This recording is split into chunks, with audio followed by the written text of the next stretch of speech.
பாரத பிரதமர் மோடி அவர்கள் வருகிற 6ஆம் தேதி பாம்பன் பாலத்தை திறக்க வர்றாரு.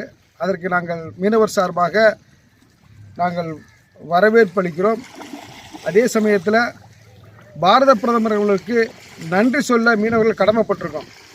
கிட்டத்தட்ட பார்த்தீங்கன்னா 75 ஆண்டுகளாக மீனவர்களுக்கு தனி அமைச்சகம் அமைக்கப்படாமல் இருந்த சூழ்நிலையில் எங்களோட கோரிக்கைகள் மத்தியில் போய் சேர்றதுக்கான வாய்ப்பு இல்லாத இருந்த சூழ்நிலையில் 1980 மண்டல் கமிஷன் பரிந்துரையில் மீனவர்களுக்கு தனி அமைச்சரகம் அமைச்சு கொடுக்கணும்னு சொல்ல சூழ்நிலையில் கடந்த காங்கிரஸ் ஆட்சியில் இதுக்கான எந்த ஒரு முயற்சி செய்யாத நிலையில் 2019ஆம் ஆண்டு மண்டல் கமிஷன் பரிந்துரைப்படி மீனவர்களுக்கு ஒரு தனி அமைச்சரகம் அமைச்சு கொடுத்த பிரதமர் மோடி அவர்களுக்கு நாங்கள் நன்றி சொல்ல கடமைப்பட்டிருக்கோம், நன்றி சொல்ல விருப்பப்படுறோம். அதே போன்று இந்த மீனவ சமூகத்திற்கு பிரதம மந்திரி மச்சிவாலா திட்டம் அப்படின்னு ஒரு திட்டத்தை உருவாக்கி அதன் மூலமாக கிட்டத்தட்ட 25,000 கோடி ரூபாய் வரை இன்றைக்கி நிதி உதவி செய்து மீனவர்கள் வாழ்க்கை தரத்தை உயர்த்துறதுக்கு மோடி ஐயா முயற்சி செய்கிறாங்க. அதற்கு நாங்கள் நன்றி தெரிவிச்சுக்கிறோம். அதே மாதிரி குறிப்பாக தமிழக மீனவர்களுக்கு கிட்டத்தட்ட 11,056 கோடி ரூபாய் நிதி உதவி கொடுத்து இந்த தமிழக மீனவர் வாழ்க்கை தரம் உயர்வதற்காக தமிழக அரசிடம் கொடுத்துருக்காங்க.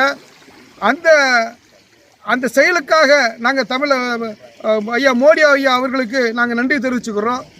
அதே போன்று இலங்கை சிறையில் பொய்யான குற்றச்சாட்டில் சிறைப்படுத்தப்பட்ட ஒரு 5 மீனவர்களை தூக்கு தண்டனை விதிக்கப்பட்ட 5 மீனவர்களை உடனடியாக மீட்டு கொடுத்த மோடி ஐயா அவர்களுக்கு நாங்கள் நன்றி சொல்ல கடமைப்பட்டிருக்கோம். அதே போன்று கடந்த காங்கிரஸ் சர்க்கார் காலங்களில் மீனவர்களுக்கு நிதி ஒதுக்கீடுன்னு பார்த்தீங்கன்னா 10 கோடி 12 கோடி அப்படித்தான் நிதி ஒதுக்கியிருந்தாங்க. மோடி ஐயா அதுக்கப்புறம் மீன்வளத்துறைக்கு மட்டும் கிட்டத்தட்ட 2,700 கோடி ரூபா, மச்சிவாலா யோஜனை திட்டத்தில் கிட்டத்தட்ட 20,000 கோடி ரூபா, 25,000 கோடி ரூபா, இப்படி தொடர்ச்சியாக நிதி ஒதுக்கி மீனவர் வாழ்வாதாரத்தை காப்பாற்ற மோடி அவர்களுக்கு நன்றி தெரிவிக்க கடமைப்பட்டிருக்கோம். அதே போன்று இந்த மீனவர்கள் பாக்ஸில் சேர்ந்து உள்ள மீனவர்கள் வாழ்வாதாரம் பாதுகாக்கப்படணும், அவங்களுக்கு மாற்றுமுறை மீன்பிடி தொழில் உருவாக்கப்படணும்னு சொல்லி 2018 ஆழ்கடல் மீன்பிடிப்பு திட்டம்ன்ற ஒரு திட்டத்தை கொண்டு இந்த மீனவர்களுக்கு ஆழ்கடலில் மீன்பிடிக்கிறதுக்கான எல்லா வகையான வழிமுறைகளை செஞ்சு கொடுத்த மோடி ஐயா அவர்களுக்கு நாங்கள் நன்றி சொல்ல கடமைப்பட்டிருக்கோம். இப்படி தொடர்ச்சியாக பாரத பிரதமர் மோடி அவர்களை நாங்கள் சந்தித்து நன்றி சொல்கிறதுக்கு கடமைப்பட்டிருக்கோம். இதற்கான வாய்ப்புகளை இந்த மத்திய அரசு ஏற்படுத்தி கொடுக்கணும். அதே சமயத்தில் இன்றைக்கி வருகிற 4ஆம் தேதி 5ஆம் தேதி இலங்கைக்கு பயணமாக செல்கிறாங்க மோடி ஐயா.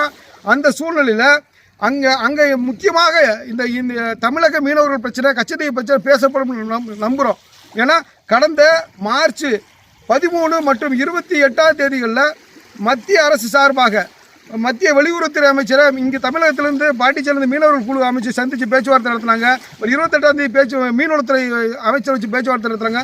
இது போன்ற சூழ்நிலைகளை பார்க்கும்போது இந்த கச்சத்தீவு பிரச்சனையை ஒரு நிரந்தர தீர்வு ஏற்படுத்துறதுக்காக மோடி ஐயா கடுமையாக முயற்சி செய்கிறாருன்னு நாங்கள் நம்புகிறோம். அதற்கு அவங்க நன்றி தெரிவிக்கிறோம்.